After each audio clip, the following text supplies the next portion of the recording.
Uh, my name is Dr. Kim Paffenroth. I teach religious studies over at Iona College, which is just north of New York City. I've been there since 2001. A little closer? All right. Good?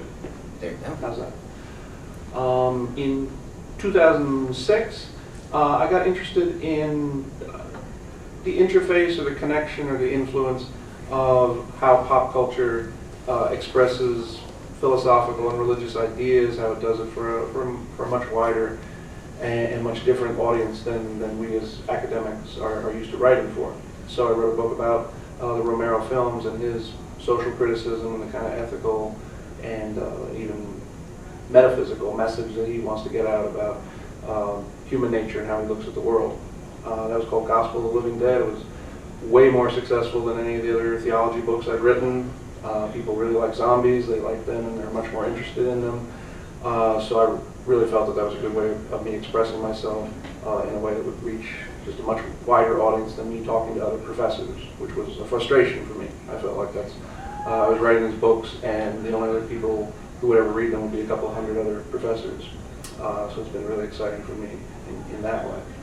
While I was working on that book, I got the crazy idea that I could try writing zombie fiction. Because again, I was talking about what the zombies mean in Romero's work, and I thought, well, let's see if I can make them mean what I want them to mean. I can use them for the symbols and the ideas that I want to get across in story form. I had no idea if it would be successful, but the first one, Dying to Live, was pretty successful by small press standards, and it's gone on to now be three novels in a row. I don't call them a trilogy, but a series of novels building on those ideas and again, taking it in a direction of what I'm interested in using the zombies for. So I'm actually reading from the most recent. If you can't stand smart zombies, that'd be another opportunity for you to leave, because that was a direction I went in with the second book. As I was telling somebody at the table, I think whatever your take, whatever your spin on zombies, you got to do something different with them after a certain point. You know, I mean, the idea that there's a shambling horde outside and we're all barricaded in here, that's kind of your standard zombie story. It's effective, it's scary, it's a good trope, but it's been done dozens and hundreds of times. So I think everybody now, however they're taking it, whether they're focusing on the dynamics between the survivors, whether they're thinking about fast zombies or smart zombies, or how this all happened. I mean, they're going to have to go into some kind of spin of looking at this in a different way. And smart zombies was the way that I took it after a certain point. I'd always found Bub in Day of the Dead and then Big Daddy in Land of the Dead. I found those really exciting and interesting directions to go. I'm going to read you kind of the climactic chapter here. To set it up, we have the zombie that we're talking about here. She's named Lucy. She's been imprisoned in kind of a work gang camp that the one city of survivors uses the zombies to perform simple tasks. They especially use them in this kind of savage way to attack other zombies. So they're these sort of semi-tame zombies that are being used as a zombie army against wild, feral zombies to try to keep them at bay, to keep the city safe. So Lucy's been in prison there for some time. Again, these are smart zombies, or at least smarter. They have relearned certain skills in certain parts, and they re-remembered certain parts of their past. And at some point they had to communicate, so they have to talk to one another. All right, so you're going to see that too. The zombies in the camp are at this moment leading an uprising to try to break out of the camp and kill the human guards. So that's where we're at with this particular passage.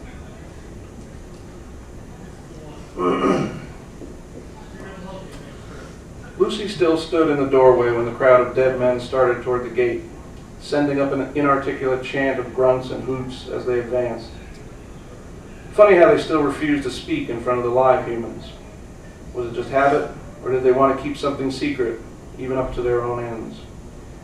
No telling the people, living or dead. The dead men huddled behind several large wooden shields, 4 or 5 of them behind each shield, occasionally popping out from behind them to throw rocks at the tower. It seemed a precaution so the guards couldn't really aim at them, but Lucy didn't know how effective the tactic was going to be. She watched the guards moving around, one of them getting behind the big fixed machine gun. Lucy could only see 2 of them, now that the others had left, but it still seemed enough to stop this assault. She thought he could reduce the shields to sticks with that, but he waited. Probably wanted them to get closer. Christine joined Lucy at the door. "Dumbasses," she said. "What the hell is that going to do? And what are they going to do about the gate? Kick at it while they're all getting shot to pieces?" "Yeah," Lucy said. "We have to help them. You found a string for that thing?" "Carol, get over here," Christine said toward the back of their house. Carol came up with one of the bombs. She was no longer wearing her striped shirt, but had pulled on a ragged green sweatshirt with a faded picture of a horse embroidered on the front. She held out 2 other shirts to Lucy and Christine. "Why?" Lucy said as she started unbuttoning the uniform. "I figure if we get out, the old shirt won't be much help," Christine said as she undid her own shirt. "They'll probably shoot us anyway, but we won't stick out so much as the dead people who killed guards and broke out. Probably won't work. Besides, I always hated those things." Lucy took a black sweater from Carol and pulled it on. "No, it's a good idea," she said. Lucy took hold of the explosive. It still made her uneasy, even just the way it felt. Leave it to live humans to transform things as joyous and fulfilling as killing into such grotesque ordeals. The first burst of machine gun fire made Lucy jump. It was immediately followed by another. Outside, just as predicted, one of the wooden shields had been split in 2. That initial flurry of metal had torn the head off of one of the dead men as well. 4 others were trying now to make for cover, but they fell one by one, with their heads smashed open by rifle fire or completely atomized by the larger machine gun. "You gonna make it?" Christine asked. "I can try."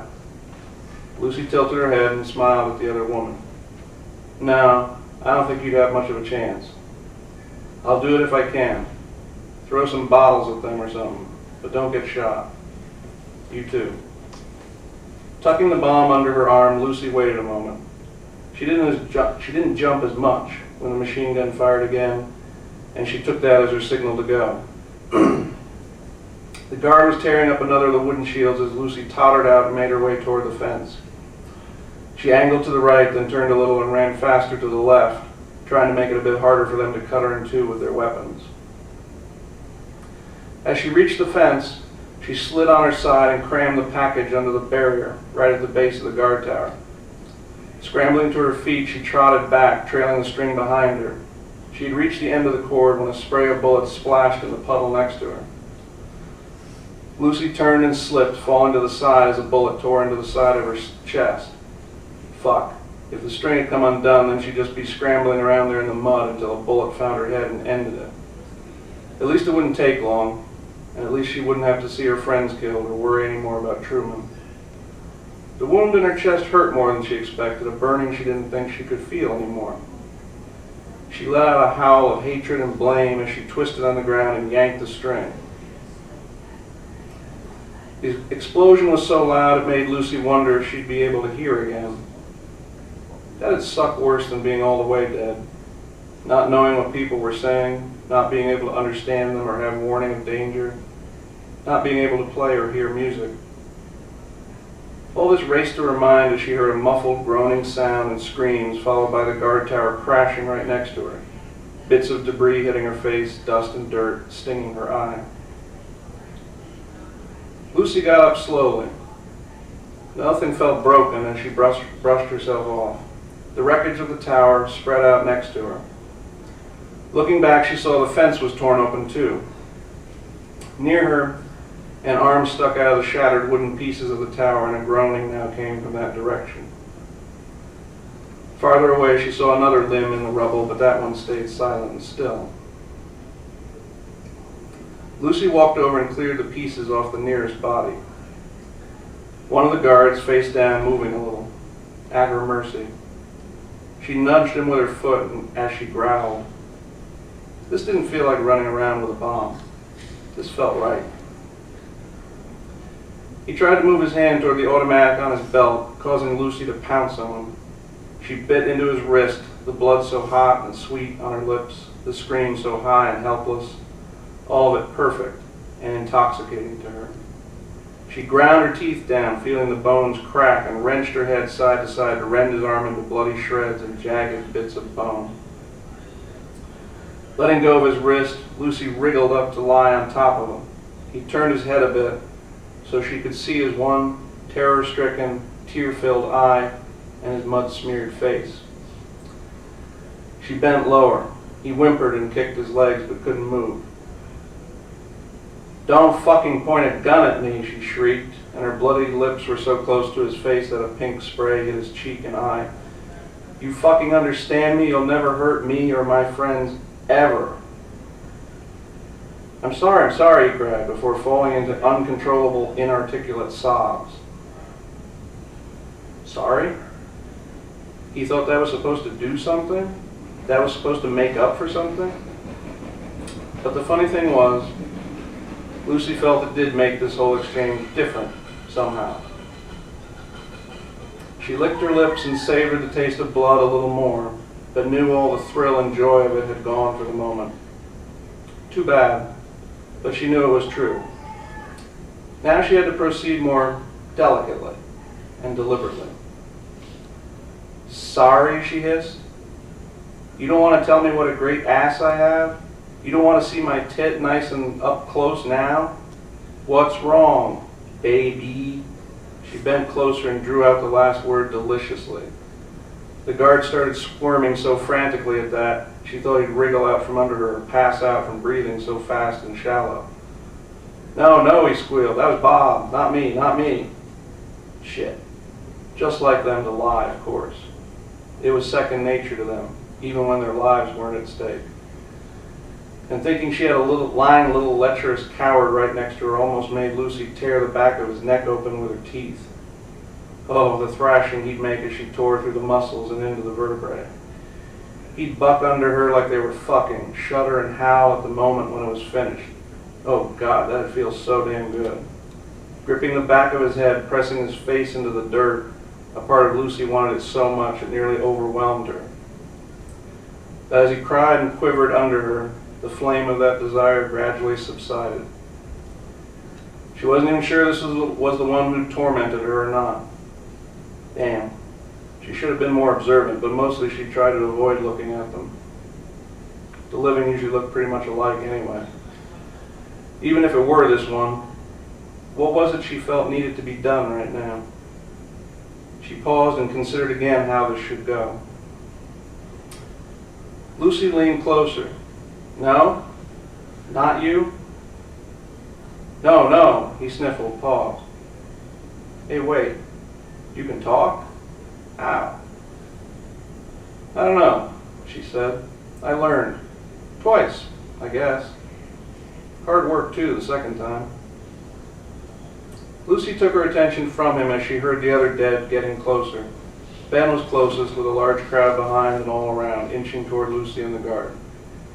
He twisted, saw them, and started screaming and wriggling under her again. No, he screamed, please, no. You can talk. You can understand. You're not like them. Save me. Shh, Lucy said, reaching around to get the automatic out of its holster. They understand too, don't worry. Lucy had watched Will servicing weapons many times, disassembling them, cleaning them. He'd noticed her watching and shown her the basic workings. He was better about sharing information like that than Rachel was, and Lucy again felt herself hoping, almost in spite of herself, that they were all right too. Lucy racked the slide on the automatic and made sure the safety was off, and lifted the barrel. We need a minute here, Lucy said. You all owe me that.